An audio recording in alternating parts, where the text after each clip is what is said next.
तर विशेष अधिवेशनादरम्यान काय काय घडामोडी घडलेल्या आहेत पाहूया। हिवाळी अधिवेशनाआधी नव्या सरकारच्या मंत्रिमंडळ विस्ताराची शक्यता। 16 तारखेपासून नागपुरात नव्या सरकारचं हिवाळी अधिवेशन। सूत्रांची माहिती। नव्या मंत्रिमंडळात कोणाची वर्णी लागणार याकडे लक्ष। विधानसभा अध्यक्षपदासाठी राहुल नार्वेकर यांचा अर्ज दाखल। नार्वेकरांची विधानसभा अध्यक्षपदी बिनविरोध निवड होणार। राहुल नार्वेकर यांच्या नावाची उद्या घोषणा होणार। विधानसभेचे विरोधी पक्षनेते पद आणि उपाध्यक्षपद महाविकास आघाडीला द्या। विरोधकांची मागणी। नाना पटोले, भास्कर जाधव यांची मुख्यमंत्री देवेंद्र फडणवीस यांच्यासोबत चर्चा।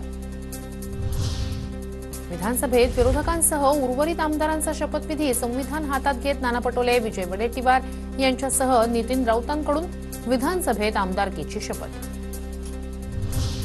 आमदारकीची शपथ घेण्यास नकार म्हणजे संविधानाचा अपमान।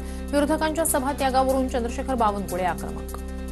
महामानव डॉक्टर बाबासाहेब आंबेडकरांच्या संविधानाचा अपमान आहे। मग महाविकास आघाडीचे जे लोक ईव्हीएम वर निवडून आले, ईव्हीएम वर जे लोक निवडून आले त्या सर्वांनी राजीनामे दिले पाहिजे। शिवसेनेतून मंत्रिपदासाठी इच्छुक असणाऱ्या आमदारांचं प्रगती पुस्तक तयार। संजय राठोड आणि अब्दुल सत्तार, 2 माजी मंत्री नापास। शिंदे गटातून 10 ते 12 जणांना याच आठवड्यात मंत्रिपदाची शपथ देणार। सूत्रांची माहिती।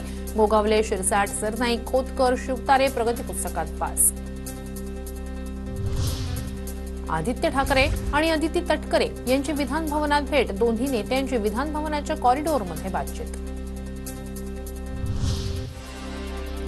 पंकजा मुंडेंनी घेतली मुख्यमंत्री देवेंद्र फडणवीस यांची भेट। फडणवीसांसोबतच्या भेटीचे फोटो एक्सवर पोस्ट।